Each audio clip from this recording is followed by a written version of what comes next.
National Lokdal party जिंदाबाद जिंदाबाद चौधरी सिंह चौटाला जिंदाबाद नेशनल लोकदल पार्टी जिंदाबाद चलो चलो चल दो हरियाणा की बुलंद आवाज चौधरी सिंह चौटाला जिंदाबाद भावी मुख्यमंत्री चौधरी सिंह चौटाला जिंदाबाद भावी मुख्यमंत्री चौधरी सिंह चौटाला जिंदाबाद हरियाणा की मसीहा चौधरी सिंह चौटाला जिंदाबाद चौधरी सिंह चौटाला आगे बढ़ो चौधरी सिंह चौटाला आगे बढ़ो दोनों हाथ ऊपर करके जोर से भाई अभय सिंह जी चौटाला चौधरी ओम प्रकाश चौटाला तो देवी बहुत बहुत हमारी इज्जत करने के लिए आपका बहुत बहुत धन्यवाद।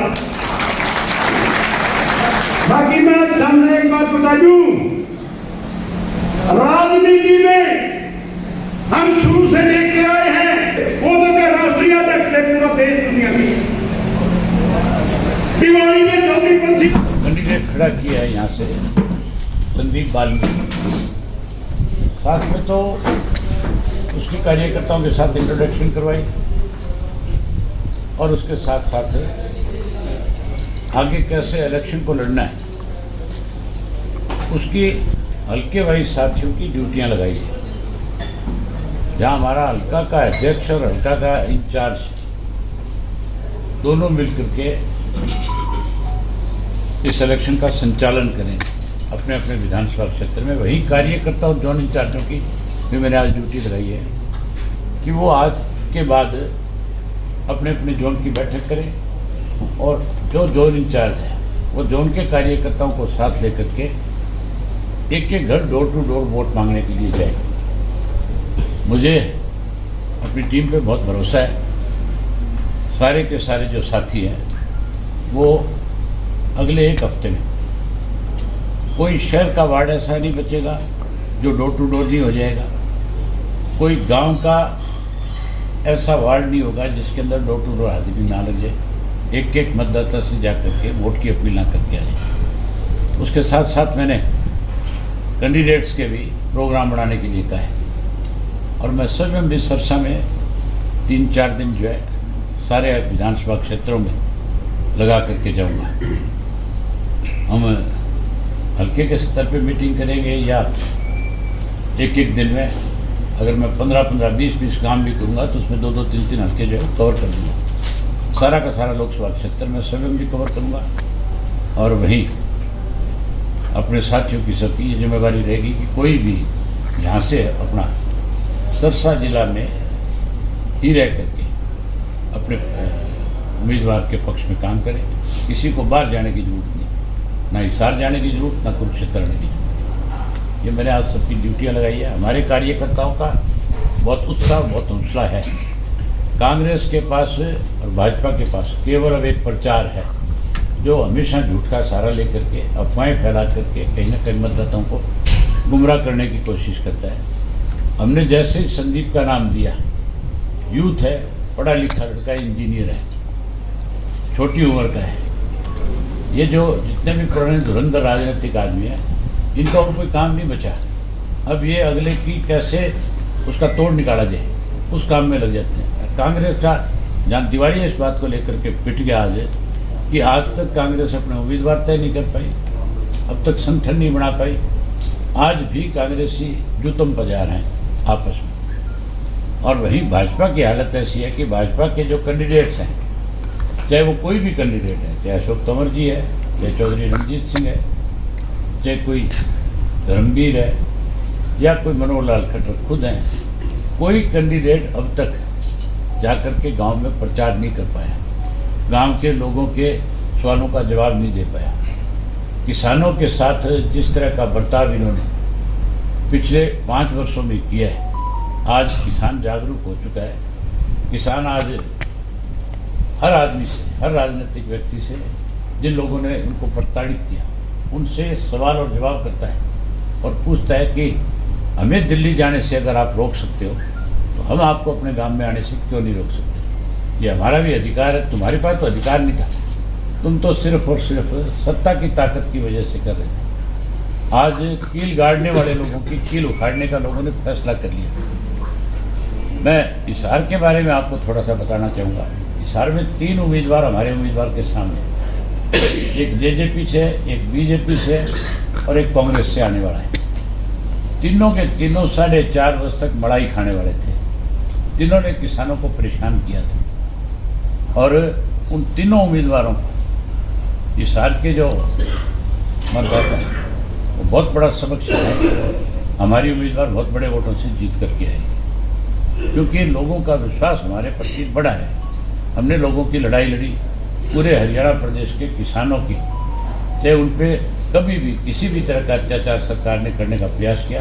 केवल इंडियन नेशनल लोकदल पार्टी थी जो उनके साथ जाकर के खड़ी हुई और उनकी लड़ाई विधानसभा में लड़ी, बाहर भी लड़ी, उनको न्याय दिलवाने का काम किया। आज सरसा के कार्यकर्ताओं को आपने स्वयं देखा है, जितनी हम लोगों की कार्यकर्ताओं की मीटिंग होती है इनके जलसे भी नहीं होगी। हमारा कार्यकर्ता इतना काम का समय होने के बाद किस तरह से हाल खचाखच भरा हुआ था, जितने लोग अंदर थे उतने ही लोग बाहर भी खड़े थे। तो इससे आप ये अंदाज़ा लगा सकते हो कि हमारा कार्यकर्ता जो है वो उत्साहित तो है ही है, उसको ये भरोसा है कि मैं अपना बूथ हर हालत में जीतूंगा।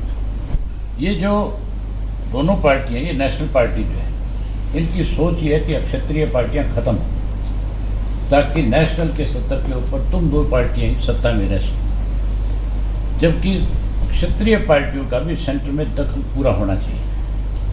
अगर क्षेत्रीय पार्टियों का सेंटर में दखल नहीं होगा तो फिर सेंटर अपनी मनमर्जी चलाएगी, फिर वो अपनी मनमर्जी के निर्णय लेंगे, फिर वो स्टेट को दबा के रखना चाहेंगे। इसलिए क्षेत्रीय पार्टियों के मेंबर पार्लियामेंट भी जीत करके जाना बहुत ज़रूरी है। और इसलिए लोग जिताते हैं कि जो आपकी रीजनल पार्टी है, रीजनल पार्टियाँ आम आदमी की पीड़ा को समझती है। उसको आम आदमी का पता है कि मैंने इसको किस तरह से लाभ पहुंचाना है, मैंने इसकी कैसे मदद करनी है, कैसे सहायता करनी है। इसीलिए लंबे समय तक देखा नहीं आपने, इस देश में आज भी रीजनल पार्टियां जो है ज़्यादातर स्टेट में सत्ता में है और आज भी ज़्यादातर रीजनल पार्टियों के मेंबर पार्लियामेंट ही बनाए जाते हैं। अगर बीजेपी और कांग्रेस जो है, ये दोनों ये कहती है कि हम नेशनल पार्टी है, तो फिर ये रीजनल पार्टियों का सहारा क्यों लेती है? उनको छोड़ देना चाहिए, फिर इनको अकेले अपने दम पे लड़ना चाहिए। ना कांग्रेस अपने दम पे लड़ सकती, ना बीजेपी अपने दम पे लड़ सकती। कांग्रेस ने एनडीए बना लिया, वहीं उन्होंने वो बना रखा है आपका एनडीए जो है, इंडिया और एनडीए 2 बना रखे हैं अलग। तो ये मान के चलो कि आज किसी का भी काम बिना रीजनल पार्टी के नहीं चल सकता।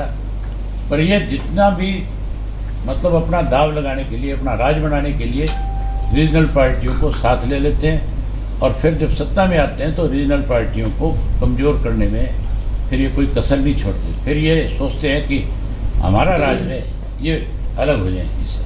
आपको कुरुक्षेत्र के रण में क्या माहौल दिख रहा है? तुम आओ आकर के देखो, मेरे सामने जो लड़ने वाले हैं वहाँ लोगों में एक सीधा मैसेज है, दोनों बड़े सेठ हैं और दोनों हवाई जहाज और हेलीकॉप्टर में चलने वाले हैं। एक पल्लेदार बन रहा है आजकल और एक मजदूर बन के गेहूँ काटने का काम कर रहा है। आप इससे अंदाजा लगा सकते हो कि उनकी हालत क्या होगी। कभी चाय बनाते हैं, कभी गेहूँ काटते हैं, कभी पल्लेदारी करते हैं, नौटंकी कर रहे हैं। इस नौटंकी से वोट नहीं मिलता, वोट विश्वास का होता है। वहाँ के लोगों का मेरे ऊपर बहुत बड़ा विश्वास है, मैंने उनकी बहुत लड़ाई लड़ी है और वहाँ तो सीधा जमींदार और मालदार की लड़ाई है, कुछ महीनों से नहीं, कुछ दिन से। और कल तक भी उनका गठबंधन था, परसों तक भी। अगर गठबंधन ना रहता तो उनके बनाए हुए चेयरमैन पहले हटा दिए जाते, उनके लगाए हुए वकील जो थे सरकारी वो पहले हटा दिए जाते। ये एक अंडरस्टैंडिंग के साथ अलग अलग हुए थे कि लोकसभा के चुनाव तक हमें एक दूसरे का, भाजपा सिर्फ ये चाहती थी कि जो वोट ये थोड़ा बहुत लेंगे उससे भाजपा को फायदा मिलेगा। लेकिन अब लोगों को इनका सारी चीज़ों का सामने आ गया, असलियत का पता लग गया कि आज भी ये एक दूसरे के साथ मिले हुए, आज भी एक दूसरे की मदद करें। मुख्यमंत्री घपले और घोटालों की जांच की बात करने लगे कल से कि अगर शिकायत आई तो 4.5 वर्ष तक मुख्यमंत्री के सामने हमने लगातार धान घोटाला, शराब घोटाला, रजिस्ट्री घोटाला, सरकारी दवाइयों के खरीद का घोटाला, इवन उसके साथ साथ पब्लिक सर्विस कमीशन में पकड़े गए 3 करोड़ रुपए का जो मामला था, वो एसएस बोर्ड के अंदर एग्जाम देते हुए उसके कापियां बदलते हुए लोग पकड़े गए थे, वो एक घोटाला। उसके साथ साथ जॉब लगाने के नाम पे पैसे लिए जा रहे थे, वो पेपर घोटाला। अनेक घोटाले हमने सबूत के साथ विधानसभा में दिए। मुख्यमंत्री, ये जो मनोहर लाल खट्टर जब मुख्यमंत्री था तब क्यों नहीं जांच कराई? आज सैनी कहता है मैं जांच कराऊंगा, तो फिर सैनी अखबार में स्टेटमेंट देने के बजाय पहले सार्वजनिक करे ना शराब घोटाला, सार्वजनिक करे धान घोटाला, सार्वजनिक करे रजिस्ट्री घोटाला। वो दम नहीं है, ये केवल अखबारों तक है। इनको भौंकने की आदत है, ये भौंकने में माहिर है। सिर्फ अखबारों में ये बात कहेंगे, जांच नहीं कराएंगे। जांच कराते तो मारे जाएंगे। खनन घोटाले की जांच कराए पिछले 10 साल की, अगर दम है नायब सैनी में अपने आप को मुख्यमंत्री मानता है, मैं तो कहता हूँ डम्मी है, मुख्यमंत्री है ही नहीं। आज भी खुद ही ये बयान देता है मनोहर लाल खट्टर मुख्यमंत्री, तो मुख्यमंत्री कहाँ है? पिछले 10 साल का खनन का माफिया, अगर खनन घोटाले की जांच हो जाए तो ये मुख्यमंत्री खुद फंस जाए। इसके खिलाफ मेरे पास अनेक शिकायतें आई थी, आज भी कॉपियां पड़ी हैं। ये कहता है कोई लिखित में दे, मैं कल ही भेज देता हूँ, करा देगा जांच, पूछ लो उससे। इसके खुद के खिलाफ पंचायतों ने लिख के दिया कि हमारे गांव की मिट्टी खोद के खा गया कहीं। ये जब मंत्री था, सीपीएस इसको बनाया हुआ था, तब की बातें हैं। मैंने विधानसभा में इसके खिलाफ जांच की मांग करी थी। आपके हिसाब से चरणजीत चन्नी साबित होगा हरियाणा का? मैं छोटी बातें नहीं करता, मैं तो ये कहता हूँ जो लुटेरे हैं उनके खिलाफ कार्रवाई होनी चाहिए। ये चन्नी पन्नी शब्द जो है, जो जिनके विचारों का राजनीतिक जीवन शुरू होने से पहले खत्म हो गया, वो करते हैं, उनकी भाषा बोलने लगे। किसान का